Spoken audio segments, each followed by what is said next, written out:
Hi everyone, welcome to your 2025 horoscopes for the month of December.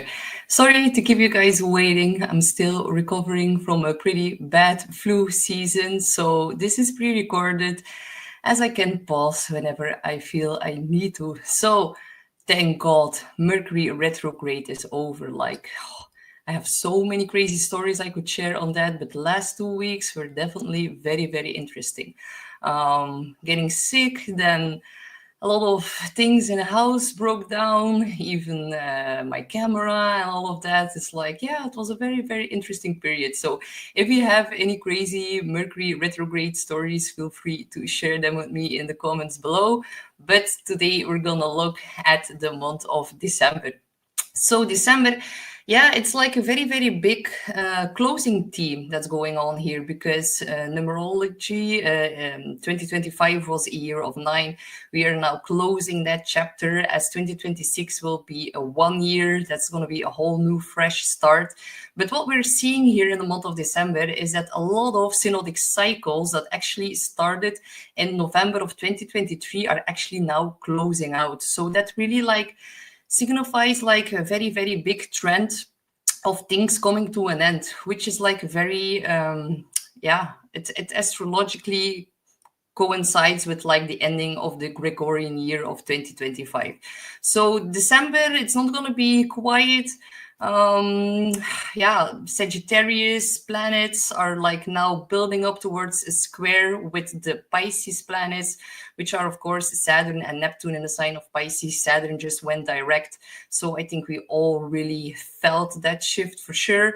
There's a big contrast between our beliefs and our reality, and Saturn in the sign of Pisces, it is about bringing reality and structure to the spiritual vision as well. So yeah, and with the Sag season and all the planets that are now coming into the sign of Sag, they're actually preparing to make a very special and rare triple conjunction in the sign of Capricorn in January, but like the energy is now building in the sign of Sag. And in January, we have the triple conjunction of Mars, Venus, and the Sun. So that's going to be like a double cosimi, very, very rare. And I'm going to dedicate a whole video to that, of course.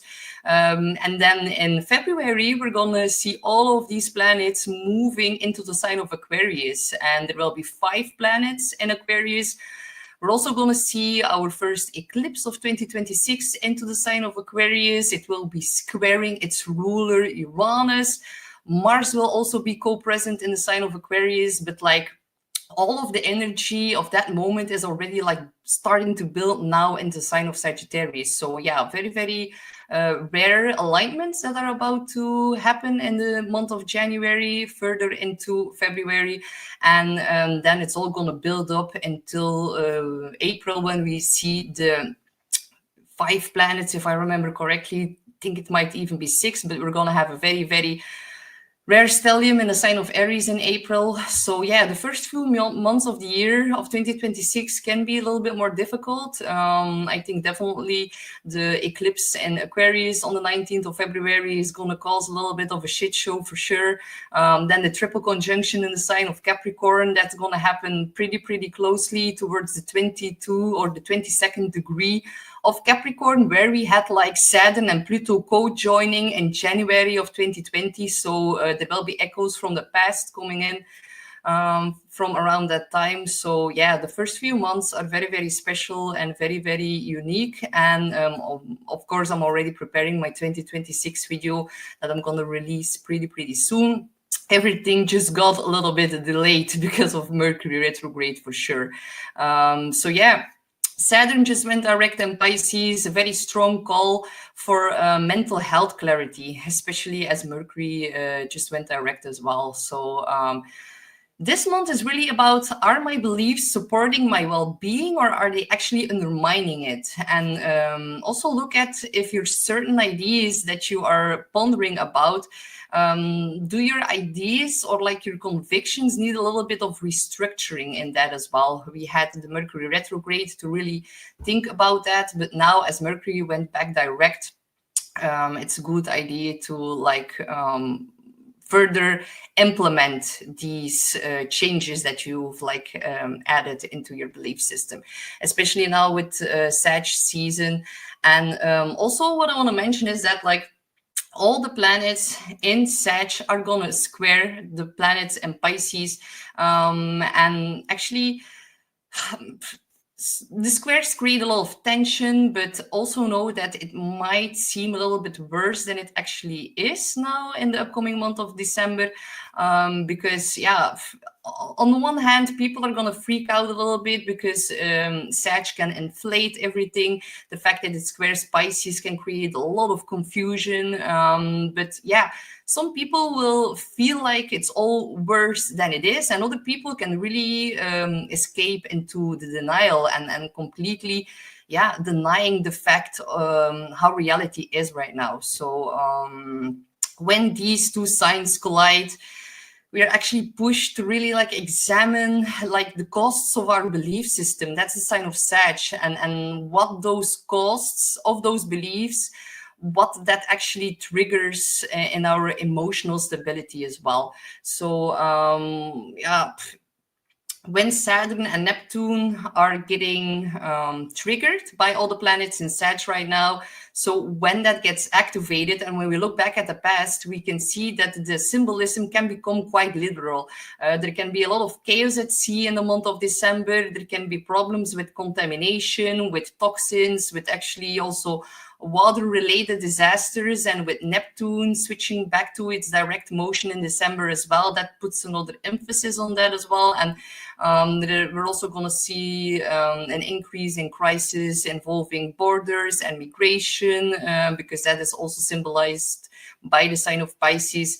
And with all the heavy Sagittarius influence, like this, that is like the sign of global movement and foreign affairs, and also long distance travel, and all these times are gonna, all these themes are gonna rise up again this time.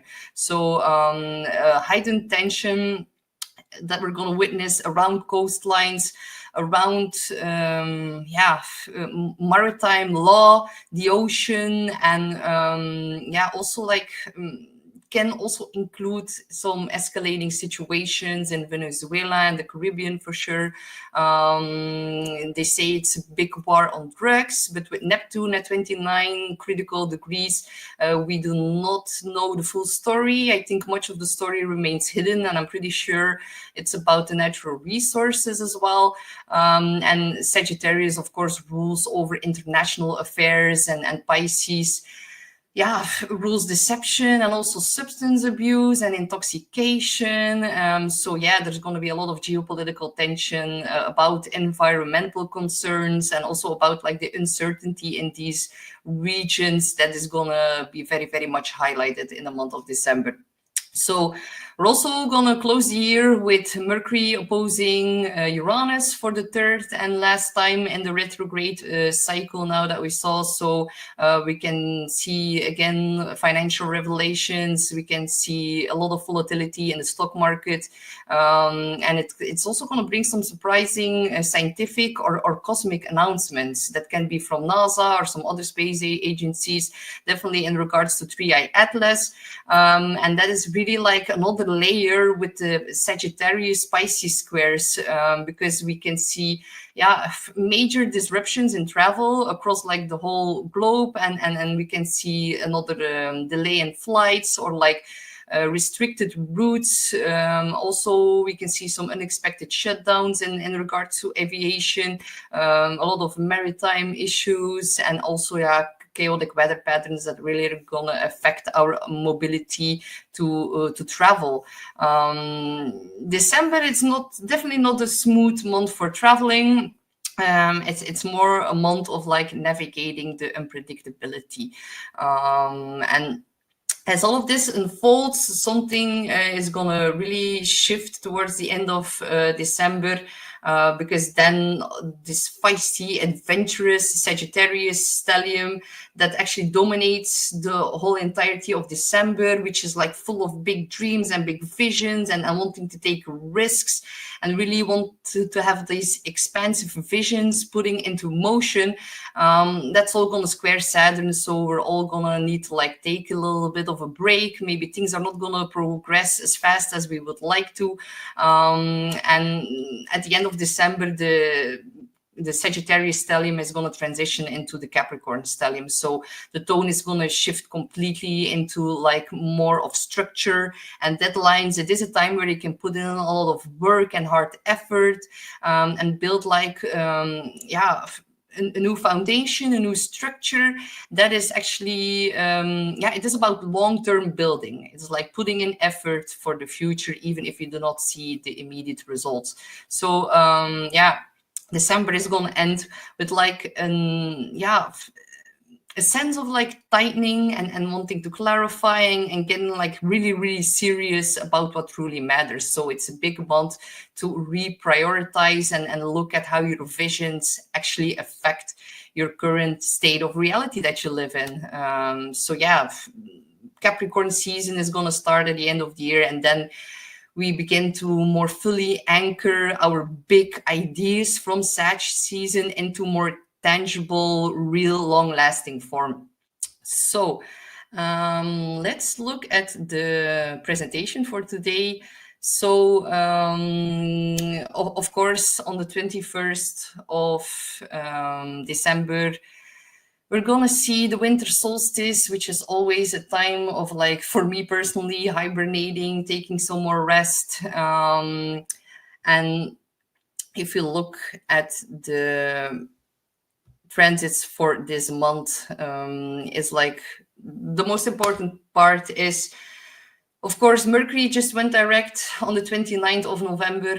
We also saw Saturn stationing direct, and then we start off the month with a full moon in Gemini. It's also a video that I'm going to record tomorrow, so I can release it in time. But the full moon in Gemini can feel very, very revelatory. It can feel very electric, the kind of moon that is going to deliver a lot of information that can actually change the way how we think, how we speak, and how we navigate our world. And the important factor here is that it's going to square the nodes, and it's also like sitting at the exact midpoint between eclipses. So it's going to carry a very strong thread and an energy of like eclipse faded things that are coming onto your path. Really look around, because you can now receive omens of some kind of a preview of what's going to come with the Aquarius eclipse in February of 2026. That's why I'm also already mentioning that. So pay attention to conversations that you have around sudden news that you hear, also the thoughts that suddenly pop into your mind, because Gemini always speaks in facts, but also now, because it's at the midpoint between eclipses, it can also speak more in clues right now. And the Sabian symbol of this full moon is like a conversation by telepathy. So normally Gemini is really about the facts and what's being found in the books. But because it's now such a special Sabian symbol, you're also going to get a lot of communication through telepathy that can really, really help you on the next leg of your journey. So, of course, look back to 6 months ago, what started around the Gemini new moon. Now things are coming to a completion. And of course, the ruler of this full moon is Mercury, and it's in Scorpio, just went direct. So this is going to be, a full moon in the sign of Gemini that is actually going to dig quite deep with the ruler of that in Scorpio. It's going to expose what's hidden, reveal what's been buried. It's going to connect like the larger investigation that we had since the Mercury retrograde started. And of course, that is going to be about the Epstein files, more revelations about that, and also about 3i Atlas, and the collective sense that there's like truth that is trying to surface, even in places where power structures are like trying to really keep it buried, but it's not going to work anymore. If you then also look at December the 6th, Mercury and Scorpio is going to make its last beautiful grand water trine to Jupiter in Cancer and also Saturn in Pisces. So this is very beautiful. You can receive rather good news, really tap into the beautiful heightened intuition of the grand water trine. Can feel very, very nurturing and very supportive. And you can actually receive good news or some kind of reassuring message or some kind of moment of clarity. On December the 8th, Mars in Sag is going to square Saturn and Pisces. And this is where things are going to get a little bit difficult, if you ask me. It's more of a challenging moment, and we're working here with the two malefic planets, and each one is like pulling in different directions, and they're clashing whenever there's a square. So the energy can feel rather heavy and blocked, a little bit frustrating. Many of us can like really feel like we're moving or like we're getting a little bit stuck in the mud. Progress always slows down. Motivation can dip, and situations that normally feel very manageable might suddenly require some more extra patience. Saturn is actually restraining Mars. Mars wants to push forward. So there's a tension between wanting to act and actually being forced to pause. And because the friction here happens in Sag and Pisces, which are, of course, two mutable signs. One is masculine and very outward Sag, and the other is more feminine and inward, sign of Pisces. Sag wants a search of truth and expansion, and Pisces actually dissolves inwards into intuition and surrender. So when these two signs clash, it's really creating a confusion between our action and our faith, and between our certainty and about surrender. So it can feel easy to, some are going to feel easily overwhelmed or like pulled between extremes during this Mars-Saturn square. There's also a closing square. So we had a synodic cycle that started in April of 2024 when Mars and Saturn planted their seed into the sign of Pisces. Now we see the last final closing square between Mars and Saturn. So this is like also a precursor to the new seed that they are going to plant in April of 2026. And then the new synodic cycle is going to start in the sign of Aries. So that is going to be a shit show. I'm going to be completely honest. Now with the Mars square Saturn, we're going to see a lot of heightened conflict and a lot of escalation in all these international hotspots. Think about the Middle East, Russia, Ukraine, Venezuela, and all the other regions that are already experiencing a lot of instability. So, yeah. Mars-Saturn squares are always difficult. They always amplify friction globally, but also individually. So what I've noticed is that Saturn and Mars are both in signs that are actually ruled by Jupiter. So they're dispositing Jupiter. Of course, Jupiter belongs to Sag, and Jupiter also is the ancient ruler of Pisces.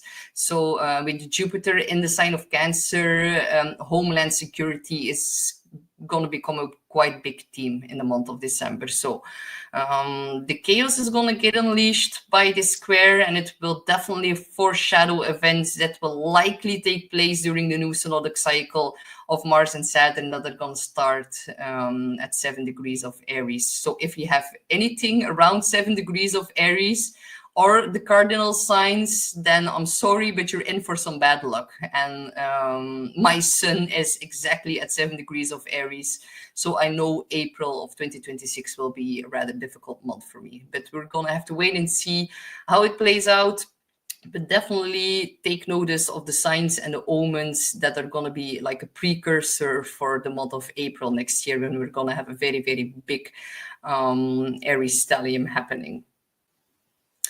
Then on December the 10th, Neptune is finally going to station direct at the final degree of Pisces. All the things that felt a lot of foggy, confusing, things that feel emotionally heavy can slowly begin to soften. Just know that a week up front, when a planet changes to its direct motion. So yeah, when a planet comes back online, like when it switches back to its direct motion, then it's most intensely felt a week up front. It's gonna put a massive spotlight on mental health. I've noticed that over the last few years, a lot of people drifted into spiritual places as a way to cope and to escape and to find some kind of meaning. And of course, spirituality is deeply healing. And with my Pisces stellium, I fully understand the beauty of the unseen realms. But we've also seen like how easily it becomes distorted, and some people really use spirituality as an excuse to really bypass others and also themselves. So some really used it to look down on people, to avoid accountability, also to actually escape the harsh realities of life. But just know that the core lesson of Saturn and Neptune at the end of Pisces is actually, why are we trying so hard to leave this plane, and what are we running from? And often it's not about enlightenment. It's a lot of times it's about avoidance. And true spiritual growth, it doesn't happen by like escaping reality. It happens by grounding into it. And that is what Saturn is asking us all right now. We really need to be rooted before we can rise, and yeah, we need to reconnect with reality. We need to stop floating so far from the ground that we actually forget that we're actually standing here on Earth in a physical realm. Next year in February of 2026, Saturn and Neptune are going to meet at 0 degrees of Aries. That is going to be a once in a lifetime conjunction that is going to mark a massive initiation by fire. So the era of drifting is going to be over. The era of like passive waiting, wishing, manifesting without taking action, meditating as an escape, scrolling your phone instead of engaging in the real world, that cycle is actually going to close now in the next few months. Aries is cardinal fire. It wants movement and decision, and it wants a lot of courage.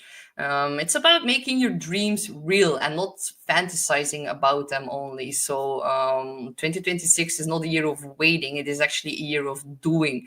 And yeah, honestly, this is really a moment of like a big reckoning for the spiritual community. Saturn and Neptune are really separating what's real from what's artificial or what's avoidant. And yeah, a false guru, a spiritual influencer without substance, that is all like gonna crumble in the next few weeks even more. We've already seen like cracks starting to appear in all of these figures, and more will be exposed through early 2026. Look at these long established names like Deepak Chopra, they're all under scrutiny, and the age of false gurus is officially ending right now.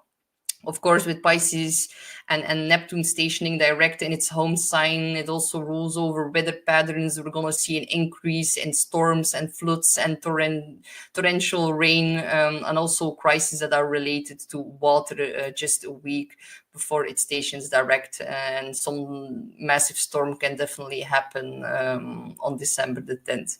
So yeah, if we look at places like Jamaica and Sri Lanka, and my heart really goes out to everyone that's affected. There's of course like the natural element of these storms, of course, but we also cannot ignore the shadow side, and that is absolutely the misuse or like mismanagement of geoengineering and all these technologies that are actually layered on top of Neptune's intensity, and water really becomes like the physical and the symbolic teacher of this moment. 29 degrees is the final critical karmic degree. We need to really come back to ourselves. We need to ground into the body, come back to reality, come back to the practices that actually nourish our spiritual health rather than the ones that distort it. So yeah, we're entering a new era quite soon when it shifts back into Aries, and that's going to be one that requires more presence, more honesty, more discipline, and more embodied spirituality.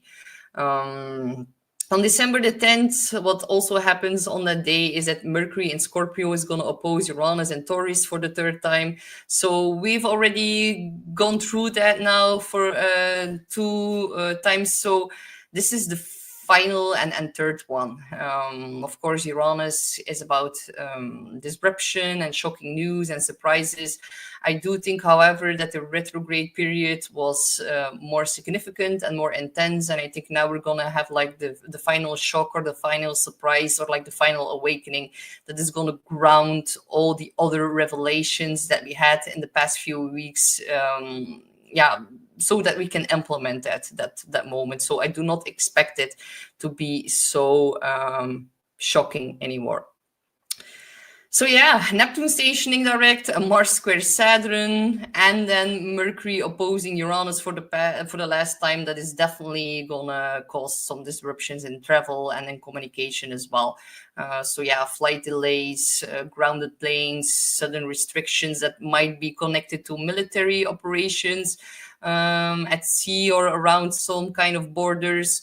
Uranus also rules over technology. Mercury rules over the systems that actually run our travel infrastructure. So yeah, there can definitely be another moment where software can fail, or there can be some kind of cyber attack, or maybe some attempts to hack some systems, or simply some outages in systems as well. And that can actually cause widespread chaos over connecting flights and over like the whole world. So yeah, luckily it's the last opposition in the cycle, so it's going to bring some kind of closure to all these themes that I've mentioned. But because it's in Sag and Pisces, which both rules over traveling, don't be surprised if these days feel a little bit more chaotic. If you want to go somewhere, maybe train, tram, bus, flight, all of these things can be a little bit messy during those days. Then on December the 10th, also, there's a Mercury in Scorpio that is going to conjunct Black Moon Lilith at 28 degrees. And this one is particularly important to me because we just had a new moon in the sign of Scorpio, which was at 28 degrees. Now Black Moon Lilith and Mercury are going to conjunct that. So this is raw honesty. It's about unapologetic truth that is going to get mixed in the conversation.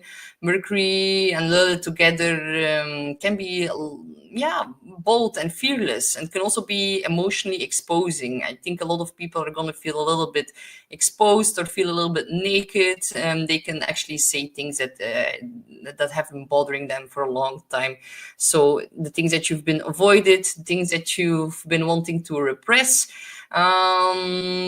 this is really going to bring power back to your voice. But be a little bit careful that you do not hurt people with your words, because your words are going to carry a lot of power. And Black Moon Lilith, she isn't the most cozy, sweet little thing of the zodiac. No, quite the opposite. So be mindful of that. Then I forgot to this is like so funny. You can like still notice that I'm a little bit still not well. You can hear it in my talking, and I also forgot to like bring up the full moon chart, but here you can see it. I'm gonna release my full moon in Gemini video pretty soon, so we're gonna get deeper into that during that moment. Okay, if we then look at the next slide, we can see on December the 11th that Mercury is going to re-enter Sag. Then the tone is going to really shift from like the emotional depth to more of a big picture kind of thinking. We already had Mercury in Sag, but now it's going to make its re-entry. So we're going to see like these new possibilities again. Great time for like seeking inspiration and talking about your grand views or higher knowledge. Then on December the 15th, Mars is going to enter Capricorn, and Mars is actually exalted here. So it likes to be there, which is positive. It's going to bring a lot of ambition and focus and determination.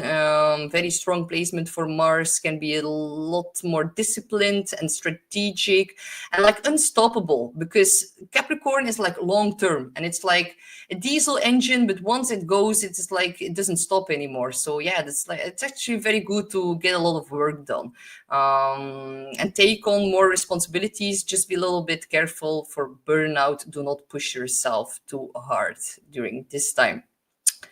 Then also on December the 15th, finally, Mercury is going to leave its shadow. So it's been through the last opposition with Uranus. Then it's going to enter out of the shadow zone. So after this time, I do think that in the next few weeks, it's going to get a little bit more easy to travel. But still, we can see Sun squaring Saturn and a new moon in Sag. That is also going to make a lot of squares. So if you need to get home to your family, because yeah, of course, these are the holidays, just calculate some extra time in your schedule, so you do not have to like hurry or stress too much, because definitely Saturn is really like putting a little bit of a damper on all of these travel teams for the entirety of December. But I think after the 15th, it's going to get easier. So on the 16th, we see the Sun in Sag squaring Saturn in Pisces, can bring a little bit of a reality check, maybe a forced moment of pausing, some responsibility that can weigh a little bit heavily on your shoulders, because Sun in Sag wants freedom, but Saturn in Pisces reminds you of like the emotional and also spiritual commitments that you can't bypass. So this is really like a grounding moment. If you feel temporarily restricted or a little bit uncertain, it's definitely going to help you to refine your goals and really reconnect with your deeper purpose as well. So strengthen your direction and then take it one step at a time, and focus on what's real and lasting, and don't get lost in like the big visions or the big dreams that are still not a reality right now. Just know that they will happen and come into your path whenever the time is right. And whenever Saturn is making squares, the time isn't right for that. So another important factor of this one is that people in a position of leadership or like a prominent political figure can announce some kind of a health problem. Saturn in Pisces is about health. It's also about mental health. And yeah, the mental health state of those figures in prominent leadership positions are going to become very obvious. If they do or say weird things, or if they sign some kind of things that are causing restraint or restriction, I would not be surprised by that during this time. Then on December the 19th, we have a new moon in the sign of Sag, and now I'm getting my chart to talk about it. So yeah, very potent one. It's at the end. It's like in the third decan of a sign, so it's at the end degrees. It's at 28 degrees. Yeah. The late degree intensity is really strongly reframed here again by Saturn. So, but 27 degrees of Sag is actually the galactic center. So it's almost exactly conjunct the galactic center, and like that is the energetic womb of our universe. So this really points to like, yeah, it's a very important point in the cosmos where there's a lot of information and consciousness, and also like a higher frequency message that is going to stream into our collective field. And it's also the direction where 3i Atlas approached us from. So it's the interstellar object that is the trajectory of that is like raising a lot of questions about the origins of extraterrestrial intelligence. Oh my God, Mercury retrograde is over and I still cannot make a good pronunciation, but we're doing our best today. So this extraterrestrial intelligence is actually also at the same time closest to Earth. So I think that is very spectacular with this new moon. The fact that there's a new moon exactly at the conjunction of the great galactic center, and the fact that 3i Atlas flew in from that point, and now we're having a new moon on the exact same point with 3i Atlas closest to Earth. Like, That is going to be mind-blowing if you ask me. So yeah, the biggest themes here are about life beyond our earthly plane, interstellar contact, collective attunement, and it's going to definitely stir a lot of dramatic expansion in our consciousness, because Sagittarius is about widening our horizons. It's doing that spiritually, psychologically, but also scientifically. So yeah, are we alone?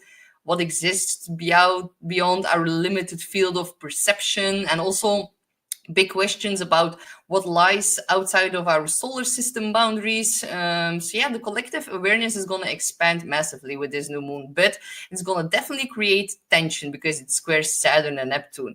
And also there's a quincunx to Uranus, and it's whenever that happens, it often brings a lot of unexpected activity in our skies. There can be anomalies, strange signals, there can be a lot of cosmic surprises with that as well. So Uranus rules over the things that are unexplained. It's like the weirdness and the star seeds, and like when a new moon activates that energy from like the exact point of the galactic center, we're definitely going to see a lot of strange celestial events and a lot of unexpected astronomical announcements. And this is definitely going to make a big shift, and then our public awareness, and with the square to Saturn, a lot of people can go a little bit mentally insane because they're not going to really know how to deal with all of these announcements.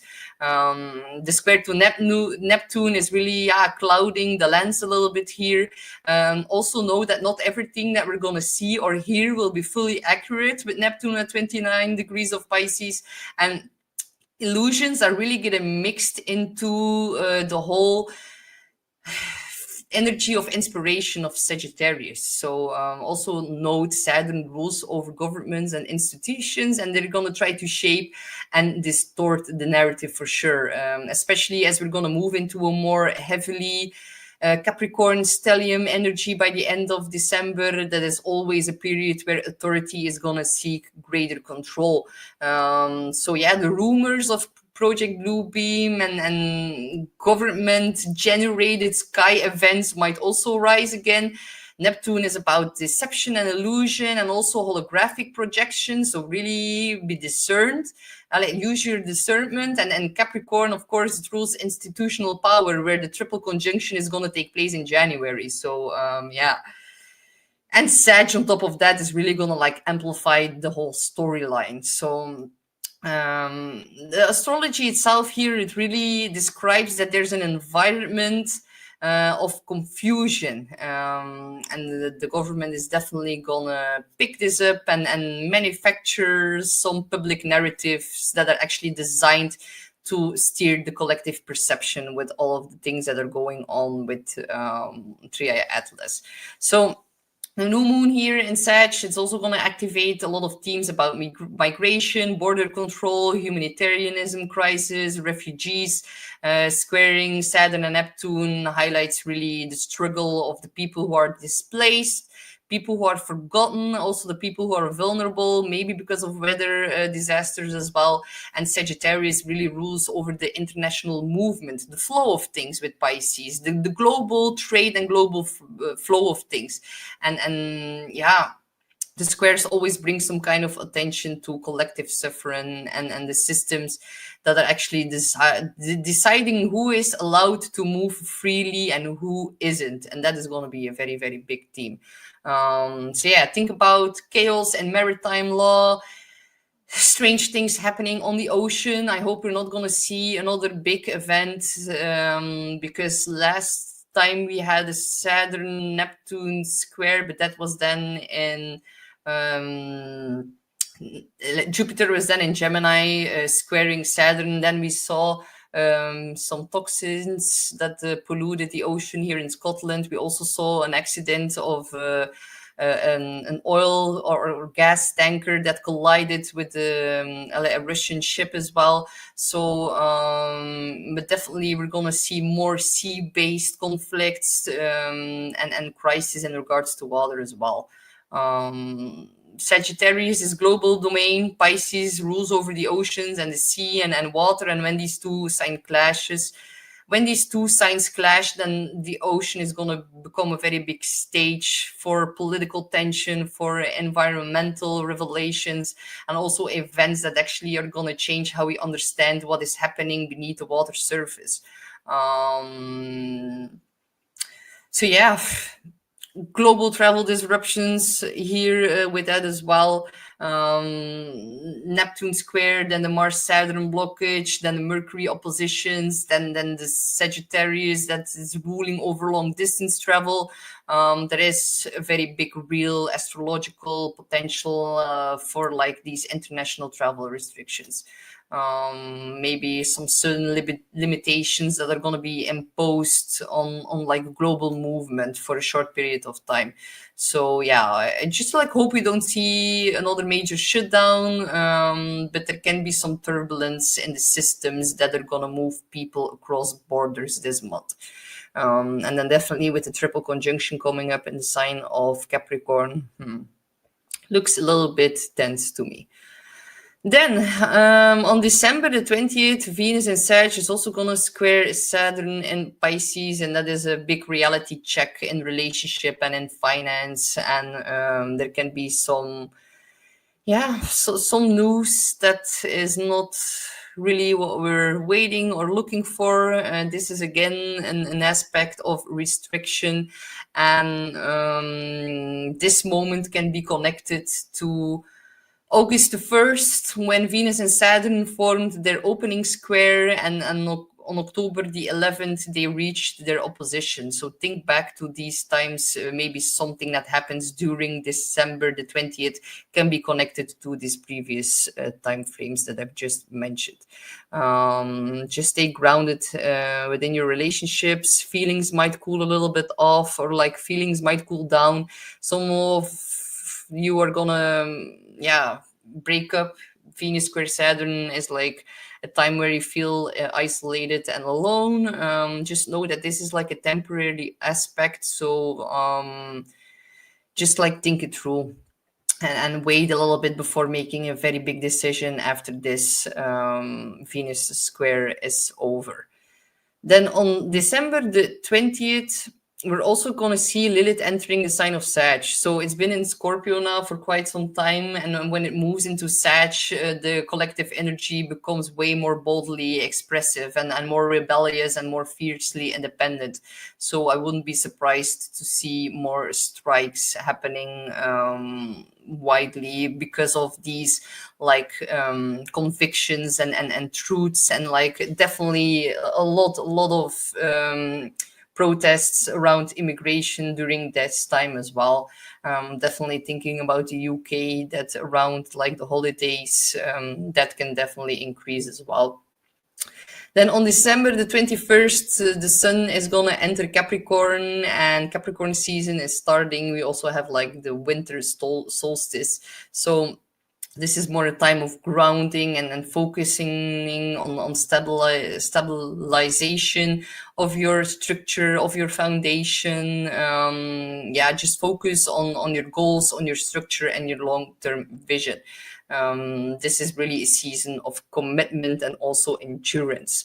So on December 24th, we have Venus entering the sign of Capricorn as well. So then we are about to see the buildup of our Capricorn stellium and the triple conjunction of Venus, Mars, and the Sun that is happening in January.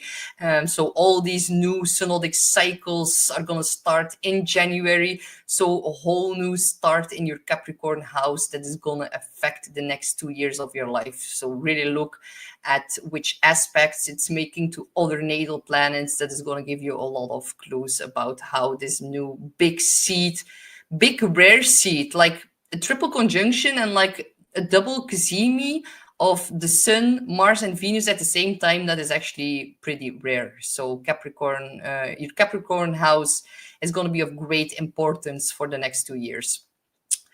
So yeah, Capricorn, it's really like about, you need to show me.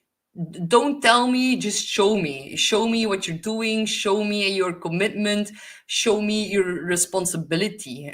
Words are not going to be enough anymore. So we really need to gather our strength and look at our responsibilities, and if they weigh too heavily on our shoulders, how we can like create some new structure in that so it doesn't make us feel depressed or drained. That is a good way. But like, if you can handle your responsibilities pretty well, then this can be a time where you get a lot of work done and where you can really lay the foundation, or like the foundation for future long-term goals that you can really achieve during this time. So then on December the 30th, which is the last transit for today, Mercury in Sag is also going to square Saturn and Pisces. So we have another roadblock, as I like to call it.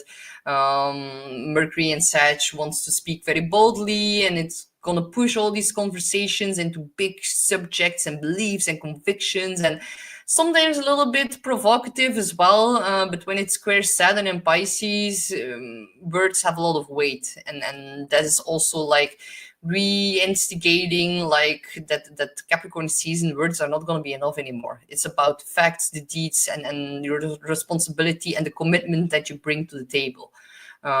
So yeah, ground your ideas, clarify your plans, and also set like healthier boundaries, can be mentally and emotionally. Just know that there are a lot of roadblocks happening into the month of December, and just don't fight it. If you feel restricted, if you feel restrained, and that's for a reason, really dig deep into yourself and look how you can like handle all of this energy. And definitely if you are going on some kind of travel, just like make sure you have some extra time, and do not worry when you have to make a little bit of a detour this month. So with that being said, we're gonna start looking at the 12 signs. So we're gonna remove this one. Yes, like this.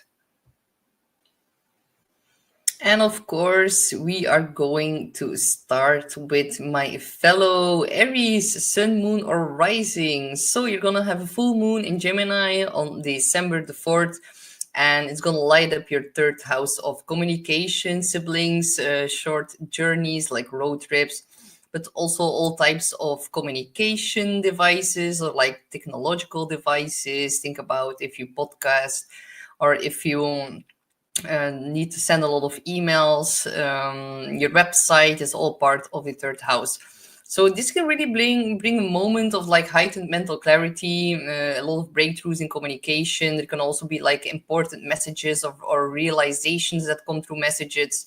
Something that you've been like thinking about or maybe discussing or negotiation can reach some kind of completion.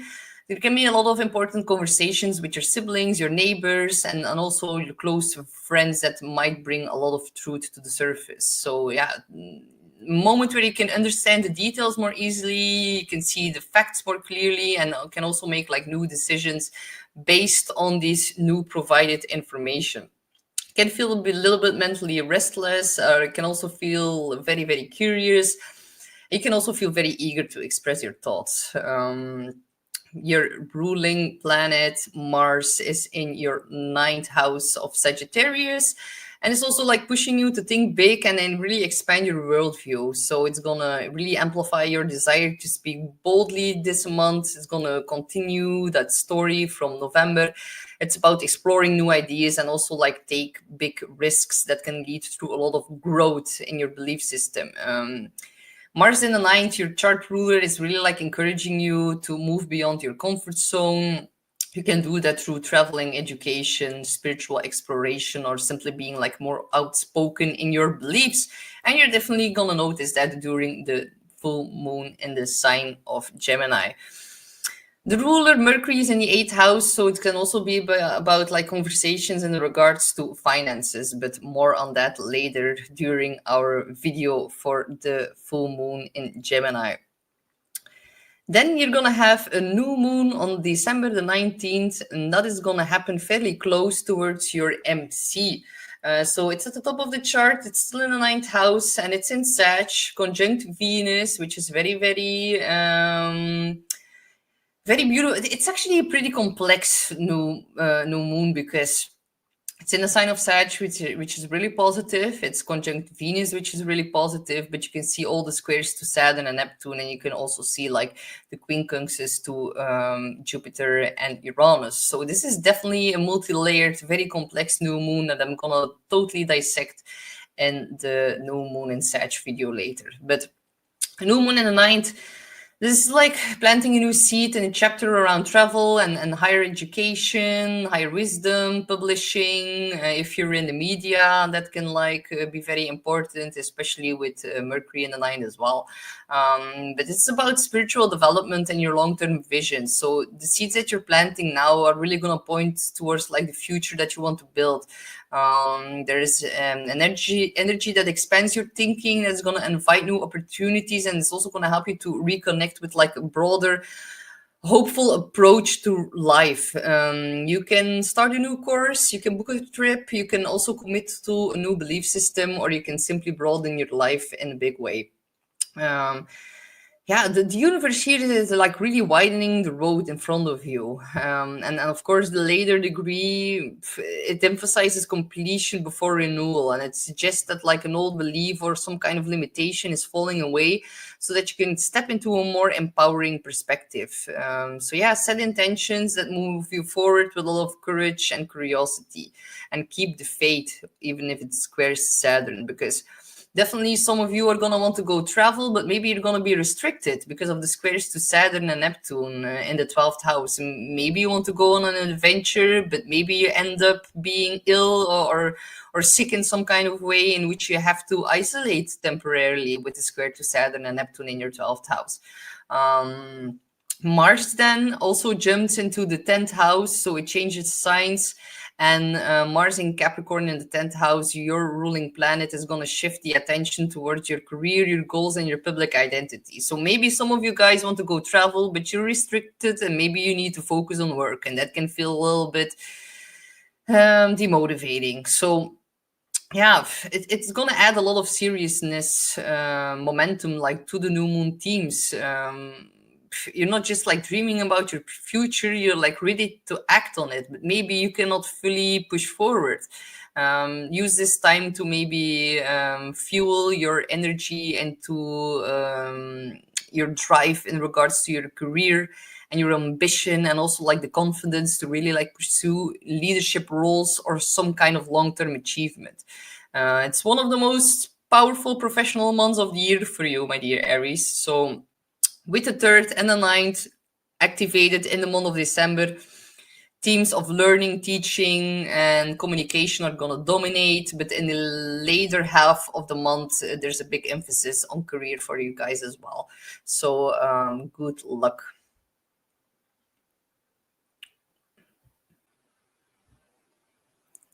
We have Taurus and Moon or Rising. You're going to have a full moon in Gemini, and it's going to activate your 2nd house. So the 2nd is about values and finances. So release any unhealthy attachment that you have towards your possessions, and also get rid of like these outdated financial strategies that no longer suit the person you're becoming. So it shines a big bright light on your finances, on your self-worth, also in your personal resources. Maybe you're going to have to pay a big bill. Maybe you get a lot of money, definitely with Mars and Venus in your 8th house of shared finances as well, because the moon is reflecting the light back to the sun in the 8th house. So yeah, you might also make a financial decision, receive some news about your income. You can create a new stream of income. You can like complete a stream of income. You can also confront some kind of pattern that's been influencing your sense of security. Definitely, if you do therapy now, that is linked to your self-worth and how that's affecting, how possessions are affecting your self-worth, you can have a very big breakthrough in that with Mars in the 8th. Very good energy to dive into yeah, your own psyche with a therapist. Definitely also with Mercury, the ruler of this full moon, in your 7th house of one-on-one connections. So yeah, very good time to clear out some energetic junk from the past in regards to shared possessions and also your own income stream. So yeah, Venus in the 8th is of course your chart ruler, and this month Venus in the 8th really deepens like the emotional and financial themes of the moon here. It's also about intimacy and trust and energetic exchange, emotional, psychological exchanges with others. So yeah, it really brings a deeper psychological layer into the picture here. So expect conversations around the joint finances, your boundaries, and your giving and take exchange with other people. And Venus here is really gonna like encourage you to let go of old fears around security and intimacy and bonding, and really encouraging you together with Mars to really embrace this deeper form of support and intimacy and empowerment with another person. If we now look at the new moon for you guys, that is a very complex new moon that we're having here, but the good news is that it's conjunct your chart ruler Venus.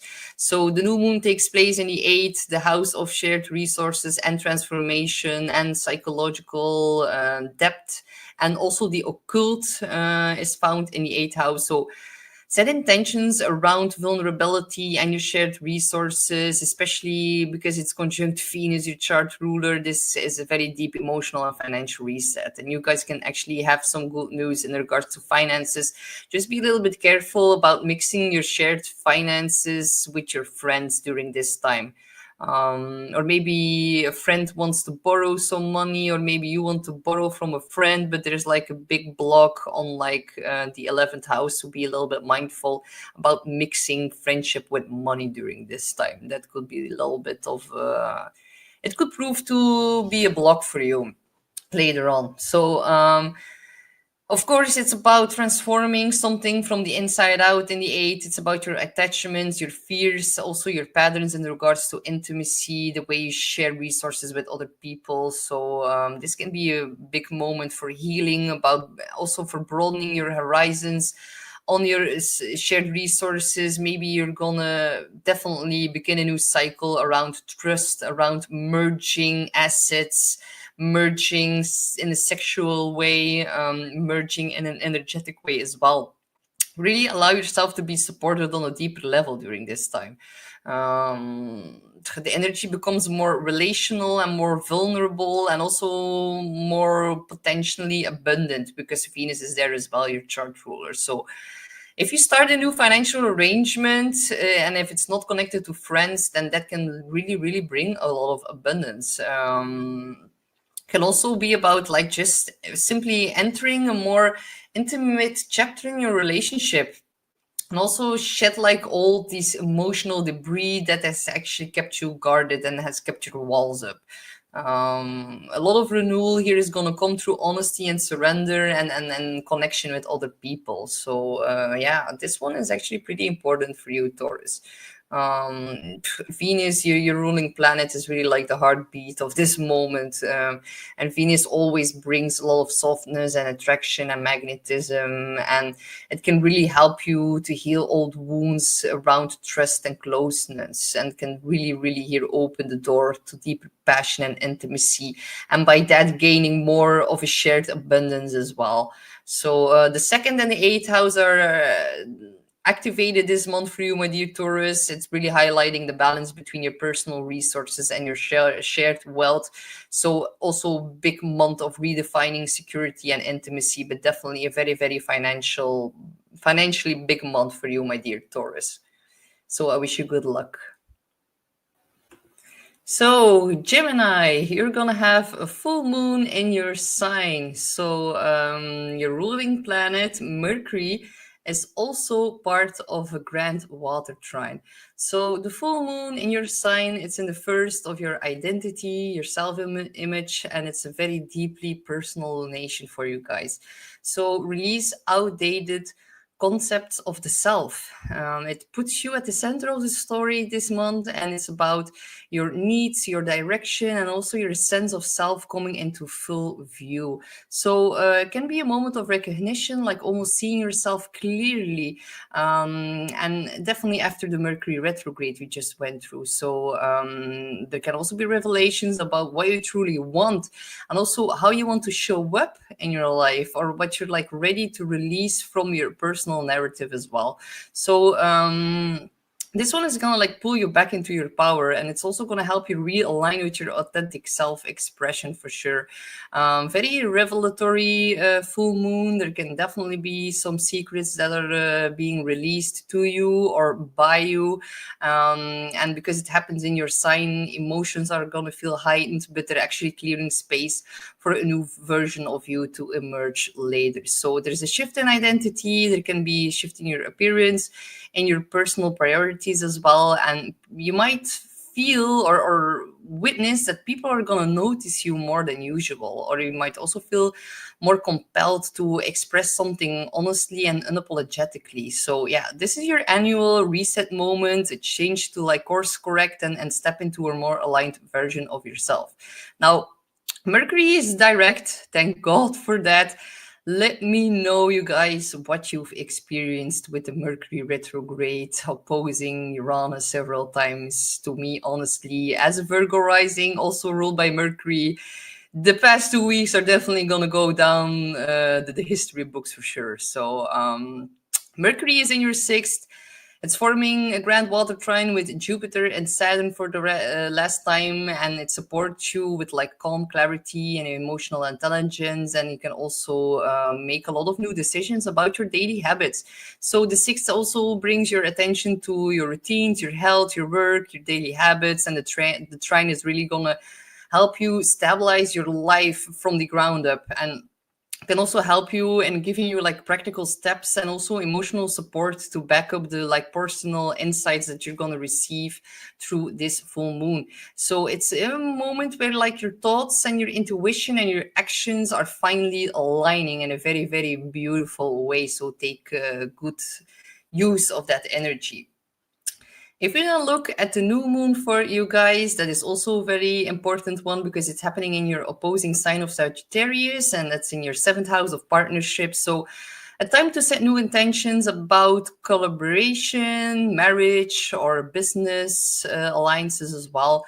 It's going to open up a fresh chapter in your relationships zone. Can be romantic, can be actually one-on-one connections of all kinds, can also be a very, very close friendship. So this is a reset around how you relate to other people, what you need from other people, what other people need from you, and what you're willing to give and take as well in close relationships. So new relationships might start, especially with the conjunction to Venus here. But definitely some of you guys can also break up because there's a square to Saturn at the same time in the 10th, and Saturn in the 10th is about your status.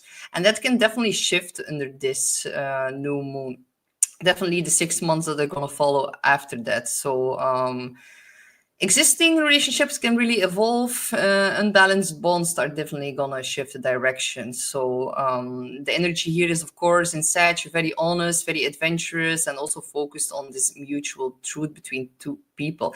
And it's in the opposite sign of you. It brings balance and into a very big highlight during this time. Some of you are going to feel more ready to commit to something new, to compromise, and also be more clear in what you want from other people who are closest to you.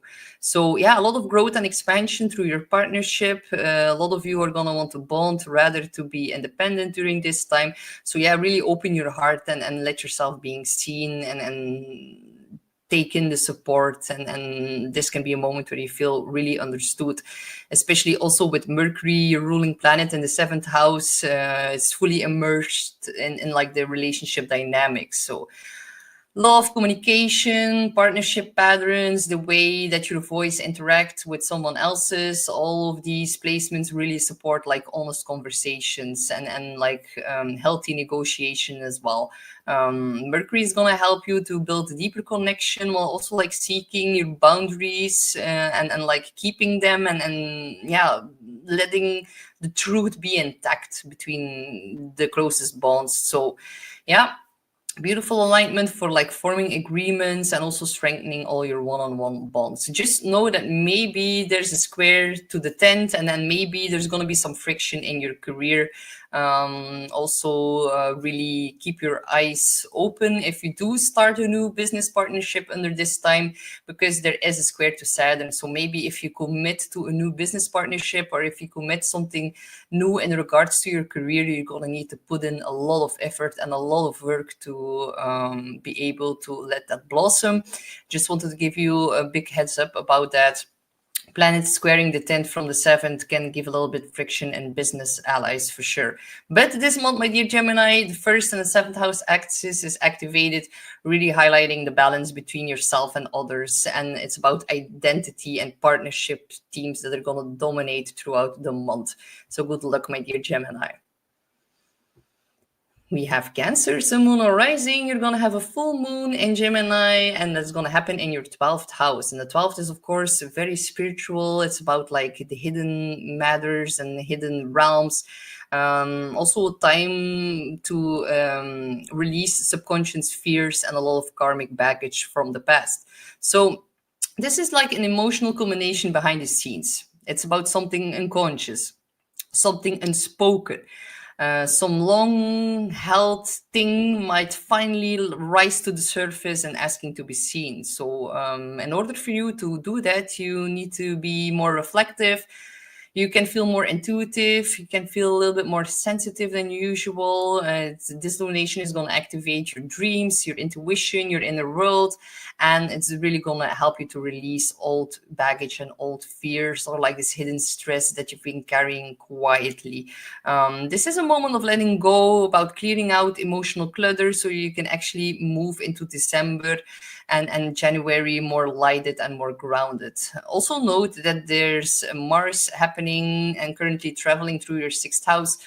Some of you have really been putting like the work in, but be mindful whenever there's a moon in the 12th, especially full moon. Some of you might be forced to take a step back and to pause and to surrender. Sometimes that happens through sickness. Definitely with Mars in the 6th, there can be like inflammatory issues popping up as well. So be mindful and really balance out your daily habits with like having the need also to retreat and reflect and take a little bit of a break whenever things are too overwhelming in like your job. Luckily, Venus is co-present in the 6th as well, and that's definitely gonna, yeah, it's acting like a soothing cosmic balm over your 6th house of stress as well. So I'm not seeing too many stress factors here.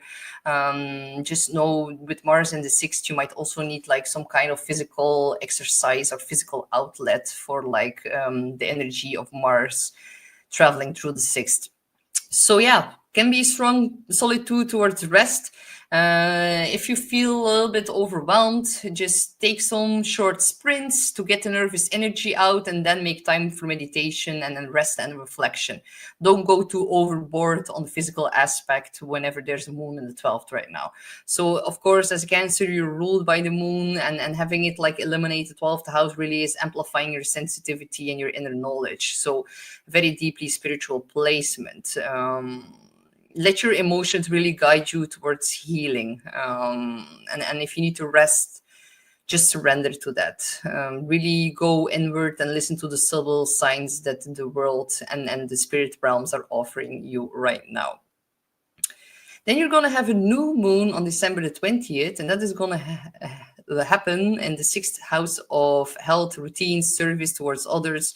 A very fertile time to set intentions about your wellness and your daily habits as well. It's going to bring a whole fresh new start to your routines, to your work life, to your daily responsibilities. And the reset here is definitely going to help you to get more organized, to create healthier habits, to find new solutions in your day-to-day life. Some of you might feel like you need a sort of new wellness routine. Some of you want to improve your productivity, and also there's a shift in how you manage your time and energy. And with Venus here in the sixth, that is really like very helpful, and is supporting your well-being. And then take notice of what drains it and try to like restructurize that. It's also about problem solving in the sixth, becoming more intentional with how you structure your day. Some of you might take on a new project, take on a new role at work. Some of you are going to feel called to create new systems that bring more balance and stability in your life. So Mars is also entering your 7th house from this time. So Mars in the 7th is not always easy. Luckily, it's in exaltation in the sign of Capricorn, so it's really going to energize your relationships. It can bring more passion, more motivation, new dynamic into your one-on-one connections, but it can also bring a little bit of tension if something needs to be addressed. And Mars is going to put you here to be more assertive in your relationship, be more assertive in setting your boundaries with other people, or simply collaborate with greater honesty. Really a moment when partnerships become way more active and more direct, and the frustration that has been lingering beneath the surface is going to become impossible to ignore. So watch a little bit for having fights with your significant other. But for you, my dear Cancer, this month the 6th and the 12th house axis is activated, and is going to highlight the balance between your daily routines and your spiritual retreat and rest. So good luck, Cancer. We have Leo, Sun, Moon, or Rising. You're going to have a full moon in Gemini that is going to happen in the 11th house. So the 11th is, of course, about your friendships and your collective aspirations. And it's also a time to release outdated roles in your social circle, and also in your goals and hopes and dreams in the 11th. So community, collaborations, your bigger dreams for the future is all found in the 11th. And there can be a turning point in a social group, or in a social setting, or within a friendship, a shared project, or simply with people who support your goals. And full moon is going to reveal who truly aligns with your vision and who doesn't. And then also time to reconnect with your hopes, recognizing also which dreams that are still meaningful and which one have run their course a little bit, and something can end in that as well. Definitely a very big shift in your friendship zone, maybe in your online presence is also part of the 11th, or the network that is actually the networks or the communities that are actually amplifying your voice, because it happens in the sign of Gemini. Gemini energy, it always activates communication. So conversations with friends or community members can actually bring a lot of clarity, or can also reveal a lot of important information. Like if a friend has like an important message for you, it's really, really wise that you listen to that right now. Can also help you understand your place in the collective, and where your unique light needs to like shine more boldly and more authentically, and where you want to communicate more. Maybe you want to communicate more to a bigger or larger audience as well. And as a Leo, of course, your sun is your chart ruler, and it's opposing this full moon, as it always does, and it's actually traveling through the 5th right now. So it's bringing awareness to how your individuality interacts with like the groups around you. The sun always like highlights your role within your community, and it can also make you more visible and more encouraging to leading from the heart. Of course, the heart belongs to Leo, and the sun in the 5th trining your Leo placements is actually quite beneficial here during this time. So express your identity while still like contributing meaningfully to something larger than yourself. That is like the message for this full moon. If we then look, and also with Mars traveling through your 5th, it's a fellow fire planet trining your sun, moon, or rising. Venus is going to trine your sun, moon, or rising, and it's all happening in the 5th, the house of fun this month. So yeah, really take advantage and take a break. Maybe you need to really connect with friends to do something fun. go play sports, create something together. This is about self-expression in the 5th house. This is a traditional Leo house, and when we have all this concentrated energy into the 5th, it's actually a very, very good positive time for you to like get out there and to just like do fun stuff, and maybe unwind from like the daily grind before Mars is going to enter your 6th house, which is going to do later in a month. So here we have the new moon for Leo, also very beneficial because the new moon is happening in your 5th house. Mars then will be entering the 6th. So yeah, the new moon in the 5th is really about creativity, romance, joy. So set intentions around your self-expression and your playfulness. Also, with Venus in the 5th, there can definitely be a heightened attraction or magnetism or like flirtations happening during this month for you, my dear Leo. So enjoy that. And of course, the 5th, it is natural Leo territory. It opens a very, very joyful and creative new beginning here for you, my dear guys. So the 5th, it is about pleasure. It is about projects that you're passionate about. It can also be about your children. This is one of the most uplifting lunations of the entire year for you, my dear Leo. Just too bad that it squares Saturn and Neptune in the 8th. So definitely there can be some blocks or limitations from partners or from shared resources that are maybe restrict or restrain you a little bit from having fun. So don't let that be like a bummer for you guys. But definitely new love here is in the cards. There can be like a revived inspiration happening, or like a new creative spark that is going to be relit and entering your life as well. So if you've been craving play, fun, and more like authentic or authenticity in your personal expression, and the new moon here is going to fully support that. So, and with Venus and Mercury also in the 5th here, trining your Leo energy, the universe is like completely amplifying your charisma, your artistic vision, your confidence as well. You can feel more magnetic and expressive and also ready to like share your gifts with the world. So yeah, it's actually a very beautiful moment to start a new creative project, to open your heart in romance, and also to reconnect what genuinely brings you a lot of joy. So yeah, your inner fire, my dear Leo, is being relit, and it's going to show. But around this new moon, Mars is going to enter the 6th, and it can really it can push your productivity a little bit into overdrive. Luckily, Mars likes to be in Capricorn, but still, whenever we have Mars in the 6th, we need to be a little bit careful about like overextending ourselves and like going up until the point of burnout. So yeah, it's like you feel very motivated at work. You might also direct your energy into like improving your health routines as well. You can also take on new responsibilities at your job, but be careful for physical exhaustion or stress that wants to push you too hard in the 6th. Balance all the excitement of your creativity with like proper rest and mindful pacing as well, because your energy is going to be very powerful. Just make sure that it's sustainable. So for you, my dear Leo, the 5th and the 11th house axis is activated this month, highlighting the balance between your personal creativity and your collective aspirations. So good luck, my dear Leo. We have Virgo, Sun, Moon, or Rising. How is it going, my dear Virgo? Mercury retrograde is over. Thank God for that. So you're going to have a full moon in Gemini, and it's going to happen in the 10th house. So Gemini, of course, and the 10th is at the top of the chart, very publicly noticeable. It is about your career. It is about your public life. You can like complete some project or complete something in your career. You can even complete a job. You can even like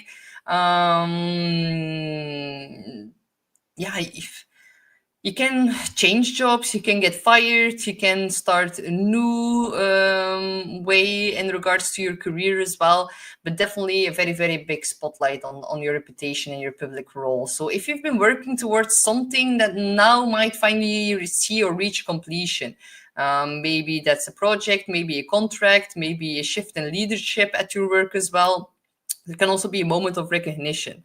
So this is going to help you clarify where you stand professionally and what direction that you want to take next. So Also a moment where the world sees you more clearly, you're way more visible, and also you see your own ambition with like renewed sense of honesty and revelations. And you can get like surprising or revelatory news from your boss, from your co-workers that are actually going to help you on your next leg of your journey in regards to your career. So you're definitely going to receive news about your career. You're going to have an important conversation with the supervisor. You might also realize that you're ready for like a new chapter in your professional path. So also Mercury is of course your chart ruler and also the ruler of this full moon in Gemini. And it's actually part of a grand water trine with Jupiter in the 11th and Saturn and Neptune in the 7th. So definitely there can be something new. Mercury is also about conversations, and it's in the 3rd house of conversations, trining the 7th and the 11th. Your friends and even your business partners may offer you a new contract in regards to work. It can also be connected to something in your community with Jupiter in the 11th. Maybe your friend helps you with the new job. That is going to be quite beneficial as well. But definitely good news from friends and people that you collaborate with and people you have like a business alliance with. That can be very, very positive here and can be rather shocking and out of the blue with the last final opposition to Uranus. But I think you already had some clues while the retrograde of Mercury was happening, and now something can be finalized in that. So that is actually pretty significant here for you, my dear Virgos. So let me know what's happening.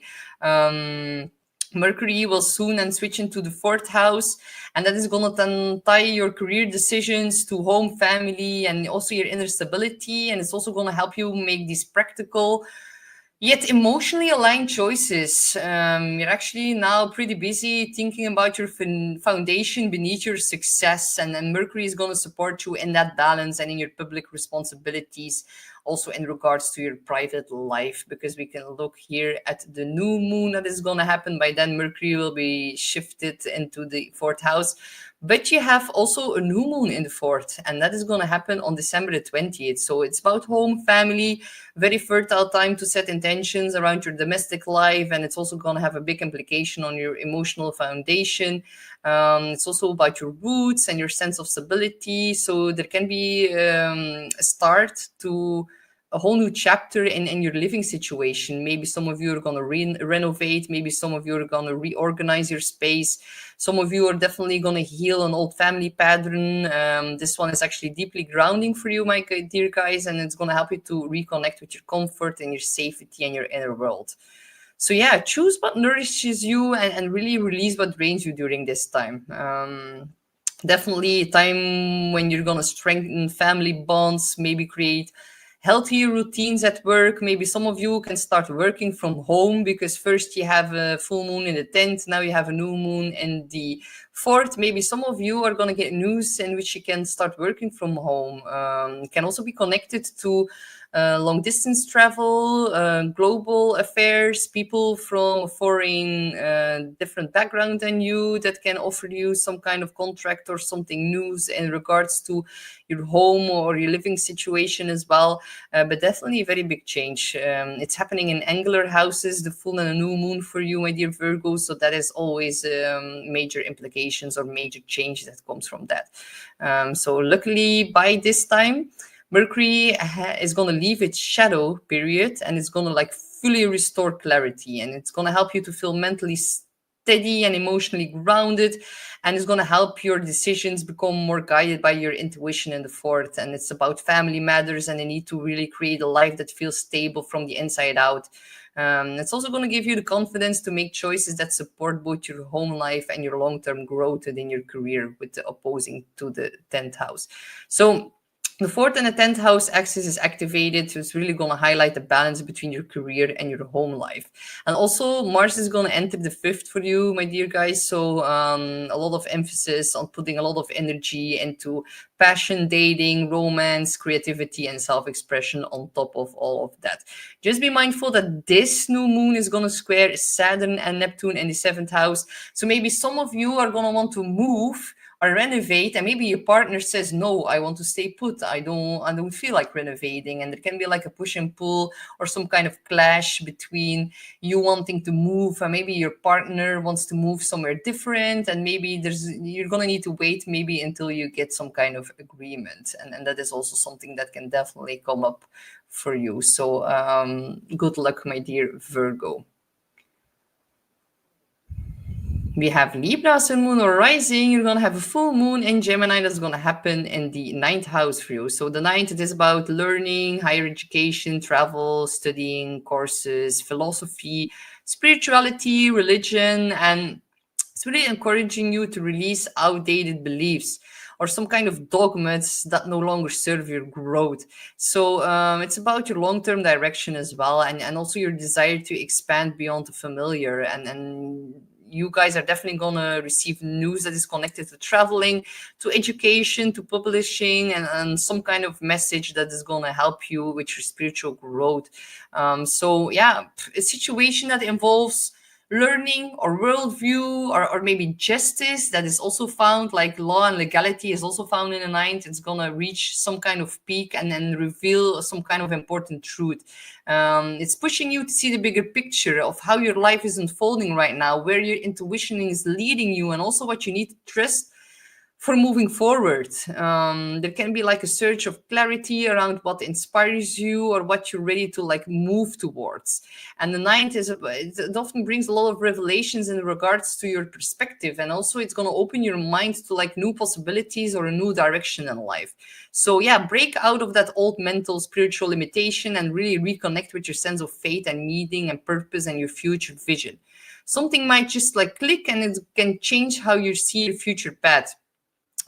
Your ruling planet Venus is in the 3rd house. So the chart ruler is really emphasizing communication, sweet, loving, adorable communication, conversations, writing, siblings, and your everyday conscience mindset as well. So there's on the axis of the 9th and the 3rd is implicated here. So yeah, it's going to help you to like, yeah, bridge the gap between your like immediate world and also your big picture dreams. And Venus is really softening all the conversations, bringing supporting conversation, and is really going to help you articulate your truth with a lot of grace and a lot of clarity as well. I can see Mars in the 3rd as well, and it's going to square Saturn in the 6th. Be mindful that your daily thought patterns might need some kind of restructuring. Whenever Mars is going to square Saturn here in the chart, maybe some daily stress or some kind of daily responsibility can have like a draining effect on your mindset right now. So keep the faith with the moon in the 9th. That is like helping you right now to restore balance, because Saturn in the 6th can also be about health or chronic health issues, and the fact that it squares Mars in the 3rd. Mars in the 3rd is also, you need to be a little bit more careful on the road, but it's been there for quite some time, so you already probably felt that energy. It can make you feel like you want to speed while driving, and everything needs to go fast in your daily local environment. So be a little bit mindful about that. Also, if you've been dealing with chronic inflammatory issues, that can like increase a little bit extra during this full moon. Just know that like traveling abroad can really help you restore a little bit, or like simply a short distance trip can also help you to release some stress from Saturn and Neptune in the 6th, because that ain't easy. So if we then look at the new moon that is going to happen on December the 20th, it's sitting actually right on your EC in the 3rd. So that is a very deeply sensitive point, and it's about like emotional reset in your home life, in your conscious mindset, in your inner world. It's conjunct Venus, your chart ruler, so this beginning can be very heartfelt, very vulnerable, and also tied to your need for emotional safety. So yeah, definitely a new chapter in how you communicate, a new chapter in family conversations and in writing projects and bonds with siblings. Your inner voice is going to become louder, clearer, and more honest as well. So yeah, really share your truth. You guys are here to speak the truth with the sign of Sag on the cusp of the 3rd house. Just know and be mindful that this new moon is going to square Neptune and Saturn in your 6th. So it's going to reveal a lot of tension between your emotional needs and also your daily responsibilities, your work, your health routines. You might feel a little bit stretched or tired or a little bit torn between what you should do and what your heart needs during this time. Squares really push to maybe restructure and release some stress and protect your energy and set more clear boundaries, definitely at work, because otherwise it's going to have a bad effect on your health. And with the new moon so close to the IC, prioritize rest, healing, and emotional clarity before taking on more tasks right now. The beautiful thing is that the new moon is conjunct your chart ruler, and the ruler is really going to soften the sensitive moment and it's going to help you navigate difficulties. Honest expression, healing dialogue, the courage to say what's truly in your heart, that is going to be helpful here with Venus. Yeah, beautiful transit for like rewriting your mental patterns, also strengthening your emotional communication, and yeah, just know that the 3rd and 9th house axis is activated this month. So yeah, it's highlighting the balance between your local communication and your local environment versus your global vision and your higher learning. So it's a month of aligning your everyday interactions with your broader philosophies. So good luck, my dear Libra. We have Scorpio, Sun, Moon, or Rising. You're going to have a full moon in the 8th house on December the 4th, and it's happening in the sign of Gemini. So the 8th is about intimacy, shared resources, and also the house of transformation. So release all the unhealthy attachments and also financial entanglements that no longer help you. So this full moon is going to bring emotional illumination around intimacy, trust, psychological transformation. Something hidden is going to come to the surface, maybe some financial surprising news that is going to allow you to see a financial situation more clearly. There can also be some dynamics and partnerships that need some kind of release. Maybe you're going to have an emotional attachment that is going to give you new clarity as well. Very powerful release point in the 8th. It is about letting go of old fears, old depths, energetic or literal depths. Can also be about patterns that have kept you feeling tied to the past. The 8th often reveals truth that you've like sensed, especially as a Scorpio. The 8th house is the house of Scorpio. So the things that you've strongly sensed before but haven't like fully named yet, that is going to happen right now. It's helping you to reclaim your power by actually facing deep emotional material with a lot of courage and strength. Whether it's displaying yourself in a more vulnerable way. It's going to be about financial entanglements as well. There can also a pattern pop up in giving too much or taking too much. The full moon is really going to push you into a moment of emotional honesty that is actually going to free you from what's being weighing you down on your spirit in the 8th. Your ruler is, of course, Pluto, and it's still in the 4th house. Your emotional roots are being transformed. Meanwhile, Mars, your secondary ruler, is in the 2nd house for quite some time now, and it's highlighting issues around self-worth and your income, and also your material stability. Mars in the 2nd is always having to be a little bit careful about loss of money, having to spend something extra, a big bill, maybe some unexpected costs, especially as it's squaring Saturn in the 5th. So yeah, be a little bit careful. Luckily, Venus joins the party in the 2nd, and it's gonna prove to be a soothing balm for you in that area. But still, be a little bit mindful. Maybe, especially with the full moon in the 8th and all the planets in the 2nd, it's a very, very big financially full moon for you, my dear guys. And the fact that Mars squares Saturn, there can be some kind of restriction, or something that happens in regards to your finances or your shared finances, in which you can feel like, oh no, I need to hit the brakes for a temporary time. So keep that in mind. If we then look at the new moon, that is going to happen in Sag, also in your second house. By then, Mars, your ruler, will be in the third, but the new moon is squaring Saturn and Neptune. So it's definitely a continuation of the story of Mars square Saturn that I just mentioned. But the second house is, of course, about your money and your value and your finances. So yeah, very powerful new time to set intentions around new sources of income, and also about how that's connected to redefining your personal worth as well. So yeah, fresh new beginnings around your finances, around your self-worth, around your income, your material stability. Some of you are definitely going to start a new kind of money strategy, or wanting to build something more sustainable, or also ready to redefine what value truly means in your life, and looking to that from a bigger and wider perspective, with it being in the sign of Sag.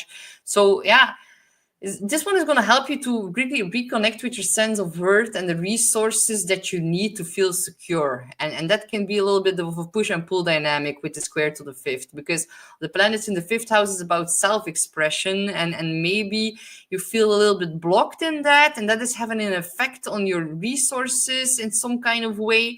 And you might feel a little bit uncertain about like your creative projects, or maybe some kind of money that you need to spend on your child, or maybe in regards to dating or pleasure. Maybe you feel a little bit refrained in like spending money on pleasurable things. You might also question yourself whether you can invest in what brings you joy, or whether your personal passions can become more sustainable. And the square is really going to push you to evaluate the balance between responsibility and desire. My advice is to only commit to what is truly aligned with your heart and your long-term stability right now. Otherwise, it's going to create some kind of clash. Mars is entering Capricorn in your third, and it's really going to sharpen your mind, and it's going to energize your communication. Be careful of speeding too fast while you're on the road. Mars in the third can give you like this feeling of everything needs to move fast in my daily environment, so be a little bit careful about that. Otherwise, be careful with what you say, write, and speak, as Mars in the third can give you more feisty communication. Luckily, Mars likes to be in Capricorn, so I don't think it will get out of hand for you. But yeah, both of your rulers are now like guiding you towards like strengthening your inner foundation and your mindset, while also like sharpening the skills and your mindset that actually support your material growth. So my dear Scorpio, this month the second and the eighth house axis is activated, highlighting the balance between all of your personal resources and your shared wealth. So really a month of redefining security and intimacy. So good luck, my dear Scorpio. We have Sagittarius and moon or rising. So my dear Sag, you're going to have a full moon in your opposite sign, in the sign of Gemini in the seventh house.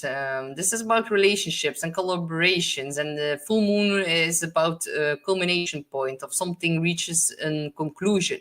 So seventh is about marriage, business, partnerships, one-on-one connections that hold a lot of emotional weight. And because it's in your opposite sign, this lunation is going to act like some kind of mirror, and it's going to reveal what's working in your partnerships and what is going to need more honesty. Maybe some of you need some kind of recalibration moment with a partner.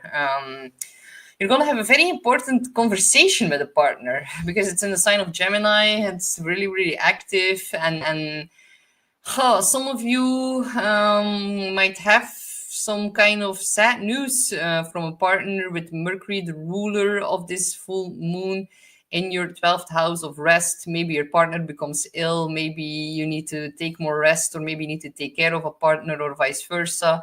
But definitely a big realignment within your relationship, or some kind of a moment of truth that is going to clarify where you stand with another person. It's also about like understanding the dynamic between your independence and also your willingness to connect more deeply. This is going to highlight boundaries, the need for more clearer communication, and maybe some of you want some deeper commitment. Can also actually bring someone new into your life if you're single, someone who's going to play an important role in your growth. And connections now that you make are going to reflect a very big next chapter that is about to come in.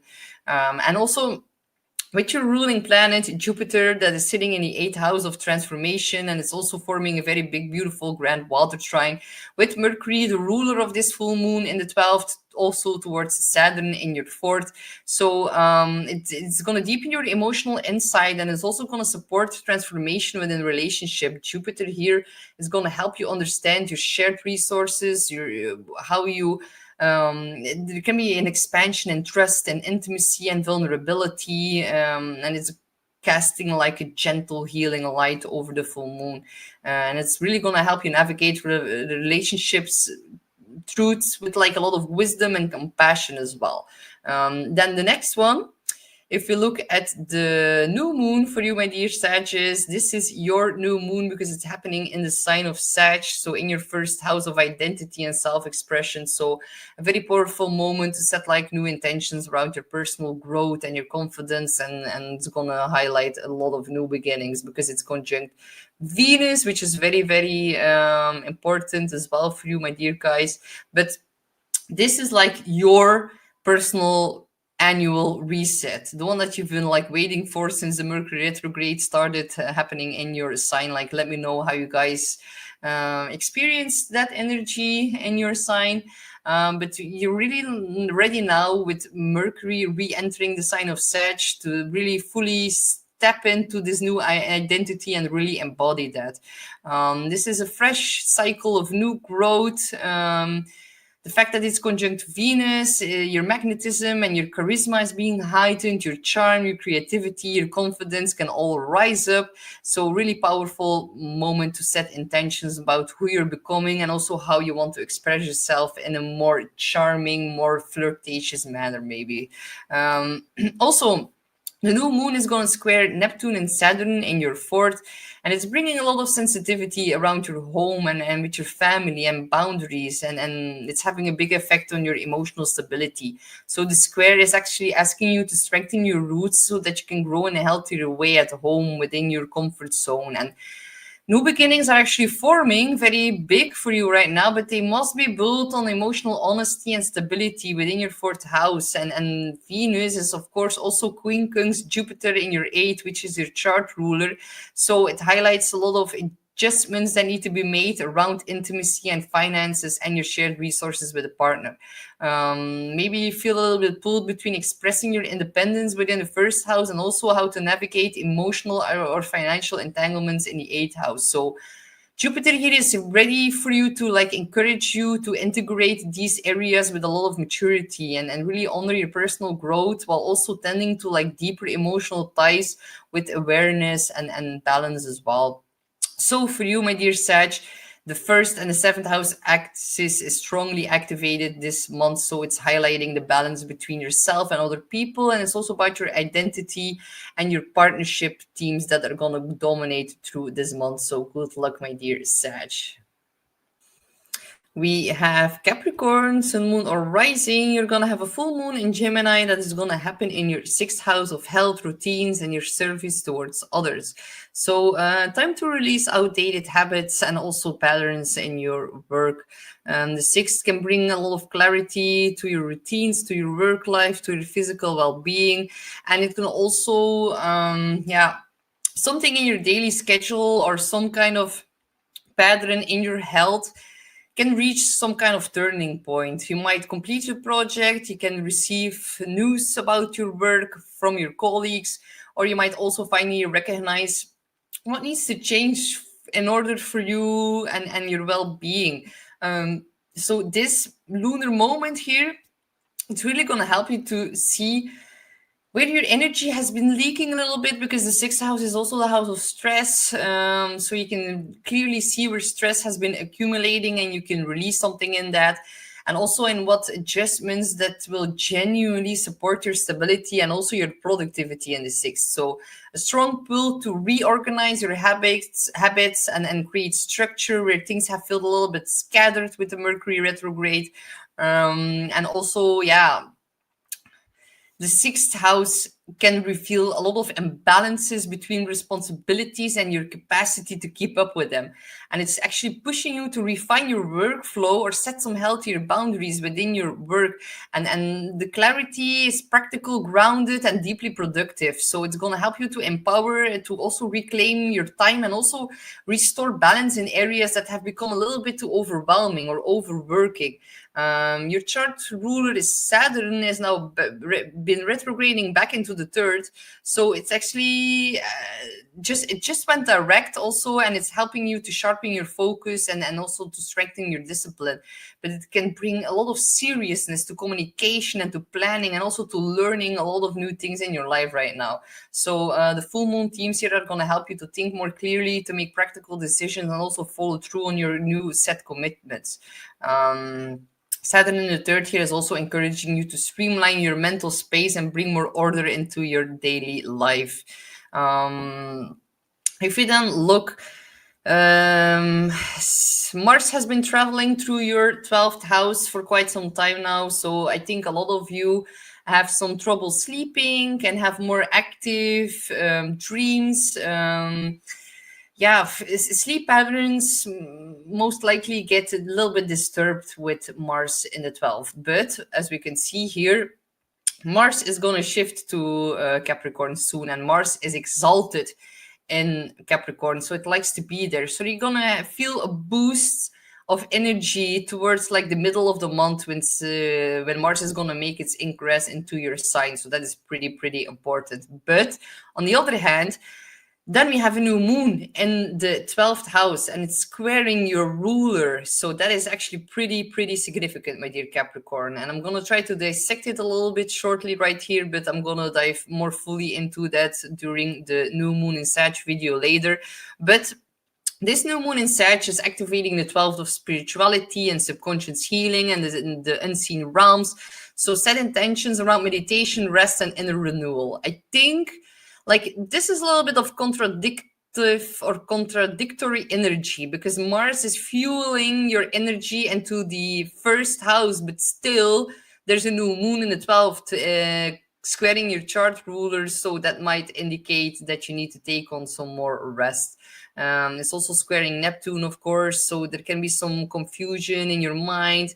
You need to balance out your conscious mind with your unconscious mind, and maybe having a physical outlet with Mars in your sign might be a very good way to do that, but don't go too overboard, because Mars in your sign can give you so much enthusiasm and passion and energetic drive, but still there is a new moon in the 12th, which is like urging and pushing you to take a step back and reflect and reprioritize, because the 12th, it opens like a very quiet, sensitive, and deeply introspective new beginning. You need to heal, you need to reconnect with your inner world. Luckily, it's conjunct Venus, so this is a new chapter that is going to be more gentle and more lovingly restorative than other moons in the 12th that you're used to. So it's going to help you to soften more emotionally, to help you release old burdens, and also find more peace after maybe a period of effort. And it's also a moment where the universe really invites you to slow down and tune into like the more subtle layers of your intuition,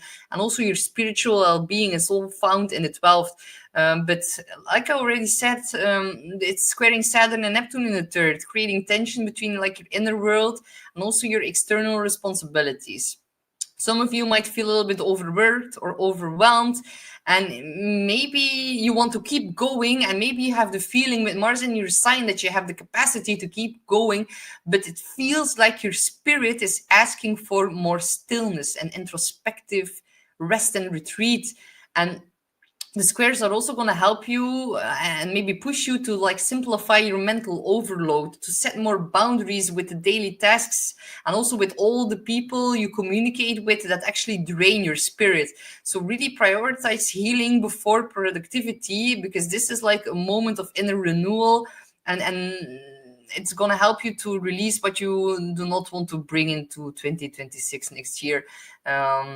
Next month, we're going to have your sign that is going to have a new moon, if I remember correctly. I'm still not feeling all too well because I'm like struggling a little bit with the flu.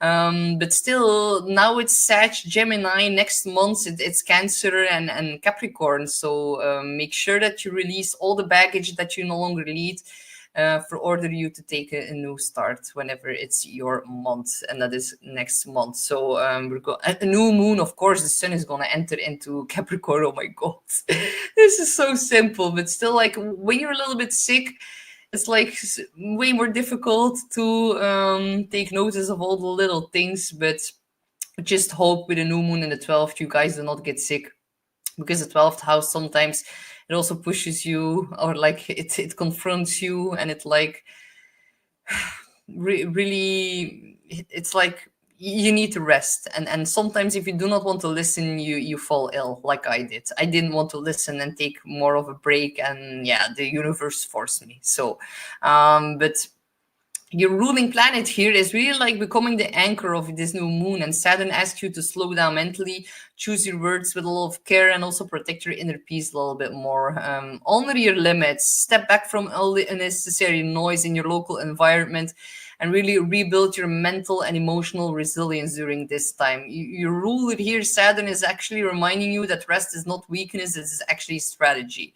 So for you, my dear Capricorn, this month, the 6th and the 12th house axis is strongly activated, really putting an emphasis on having to balance out everything in regards to your daily routines and your spiritual retreat.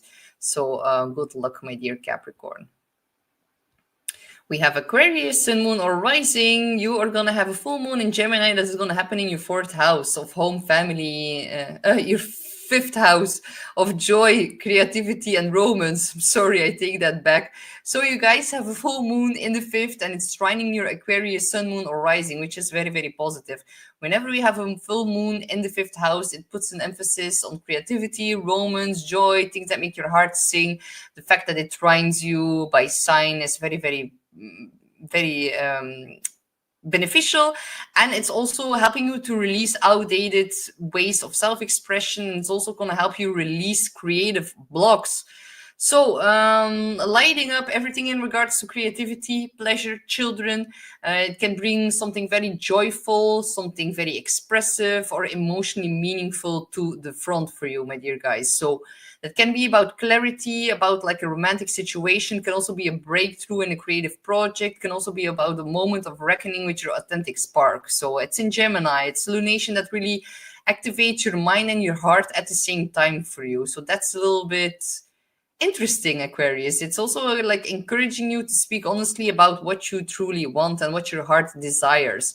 So trining Aquarius energy is giving you confidence, inspiration, and a sense of like alignment with your true identity. You might feel a little bit more playful, you might feel a little bit more expressive, and also willing to take more creative and romantic risks. Let yourself be seen. You can feel more appreciated and celebrated as well. And it's also helping you to remind you that joy is not optional. It is actually fuel for your soul. And with Uranus back in Taurus in your 4th house, your ruling planet is shaking up your foundation, your home life, your emotional patterns. A deep inner shift that is supporting like the full moon's creative and romantic illumination as well. Uranus in the 4th is encouraging you to break old emotional habits, redefine what home feels like, and also allow more freedom inside of your private world. This is about your emotional stability in the 4th. If it's a little bit volatile, if it's going a little bit up and down, then just trust me when I say that it's Uranus creating a lot of electrifying feelings in your emotions. It's been squaring your sign for such a long time. You are now wrapping up this final transit, and in April of 2026, it's going to enter the 5th house of joy, and then it's going to trine all your Aquarius placements. Just be a little bit careful for unexpected pregnancies, but definitely that's going to be way better than what's it been doing for you now in 4th. So if we now look at the new moon, where is Mars for you guys? Mars is in the 11th. Yeah, okay. Squaring Saturn. Be a little bit careful about mixing friends and pleasure with a lot of money. Maybe you want to self-express a little bit more, but Mars is in the 11th. There can be some frustrations in your social sphere, in your friend group, and it's squaring Saturn and Neptune in the second, which is a little bit confusion or fogginess about your self-worth in regards to friendships, or mixing money or the streams of income with the collective or with your friends are not maybe ideal. Maybe some friends might restrain your income a little bit. Maybe some conflict with a friend might leave you second guessing yourself and your self-worth. Just know that this is the Saturn square. Mars and the two malefics in a square sign are never easy and not a lot of fun. So luckily the full moon in the 5th, the house of fun, is like balancing that out a little bit, but definitely maybe some friends are not gonna like how your new self-expression is being put forward, and maybe they're gonna prove to be a little bit of a block, and then maybe something can shift in that. But definitely be unapologetically yourself. This is your chance and your time of the year to do that, so that is positive. If we then look at the new moon, that is going to happen in Sag, and that is going to be in your 11th house for you, my dear Aquarius. So yeah, the 11th house of friendship, social sphere, your networks, your communities. It's conjunct Venus. There's like a warm magnetism and a connection woven into this fresh start. So if you had like a little bit of a falling out with a friend that left you second guessing your self-worth a little bit, just look at what he or she brings to the table. Maybe this like a karmic contract that is like getting dissolved, and maybe a fresh start that is happening right now after the full moon. Here with the new moon in the 11th, there's a new seed being planted in regards to your friendship. The fact that it's conjunct Venus, magnetism and connection is really woven into this. So you might join a new group. Maybe you might deepen existing friendships that proven to be of great value, because when Mars and Saturn square, there are tests in relationships and friendships, but whatever like survives that or what endures that is like for the long haul. And that can be, yeah, that can really mean a new start in that is happening here on the new moon. However, because it squares Neptune and Saturn in your second, there can also be like simply tension between your hopes and dreams and the resources that you have in order to like make them a reality. You might also like question yourself a little bit whether you have like the money or the energy or the confidence to pursue your dream or to pursue the goals of your friends, or maybe whether friendships or group dynamics are actually affecting your sense of stability. So the squares always push you to like balance idealism with practicality and also refine your goals so that they are actually inspiring and sustainable with the square to Neptune and Saturn. I can also see Mars entering your 12th house by then. You might need some extra rest, solitude, and emotional space this month, because Mars in the 12th can really like mess up a little bit of your sleeping cycles and your patterns, and then like go to bed early. Do not like stay up too late. You can have more active and vivid dreams for sure. But yeah, Mars in the subconscious 12th house area of your chart can also highlight hidden frustration, hidden stress, but it's also going to help you to release old anger from the past, or maybe fears that have been building beneath the surface. It's going to come to a head, definitely in your dreams. Pay a lot of attention to your dreams. If you have a little bit more nightmares, know that it's normal with Mars in the second and the 12th house. So heal and recharge before Mars is going to enter your sign next month. In February, I guess. We're also going to have like a very big eclipse happening on the 19th of February. Rest, recharge, because that is going to be a shit show, definitely for Aquarius. Very shocking, very revelatory. The eclipse in Aquarius is going to square Uranus, your ruler, so you're in for a lot of shifts, shocks, surprises, and awakening, and your entire course of your life can like change over the next 6 months, starting from February on. So keep that in mind. Of course, by April, Uranus will shift into Gemini, and that will be more freedom in the things that make your heart sing. So that is actually positive. So, my dear Aquarius, this month the 5th and the 11th house axis is activated, highlighting all of needing to restore the balance between your personal creativity in the 5th and versus the collective aspirations and your friendships in the 11th. So good luck, my dear Aquarius. We have Pisces, Sun, Moon, or Rising. You're going to have a full moon in Gemini, and that's going to happen into your 4th house. So the 4th is about home, family, and your emotional foundation. So release outdated patterns in your domestic house. Or release outdated domestic patterns. Also in regards to family lineage, especially females within the family. It's going to bring a spotlight to your home life, to your inner foundation. Your emotional stability is also found in the 4th. So you might receive some clarity around a living situation, maybe a family matter, maybe something that is connected to your sense of safety and belonging. But the new moon is also encouraging you to actually release old emotional patterns and also memories that have been weighing you down or have been weighing on your heart a little bit. This is about inner cleansing. With the full moon in the 4th, I always encourage you to like clean up your house. If you have if it's a little bit like a mess at home, clear it out. You're gonna clear your emotional junk while you do it. It is like such a good remedy with a full moon in the 4th. So yeah, let go of what no longer supports your peace. And you're gonna definitely feel more sensitive or nostalgic because the full moon is squaring your Pisces planet, so or your sun, moon, or rising, and the Gemini energy brings a lot of conversations and realizations that are actually going to help you understand your past from a new angle, definitely in regards to home and family. So reconnect with your emotional truth, and also it's going to invite you to create a home environment and an inner emotional landscape that's going to feel lighter, calmer, and more aligned with who you're becoming. Of course, Neptune is your chart ruler. It's in the 1st house. It's going to go direct on December the 10th. It's going to be very, very palpable, a week up front. So by December the 4th, you're really going to already start noticing the shift of Neptune ready to stationing back to its direct motion. So your intuition, empathy, and sensitivity, they're all amplified. Neptune creates dreams, can distort your perceptive lens a little bit. It can also help you feel the subtleties of the full moon in your emotional landscape. And you're going to sense the shifts even before they become visible.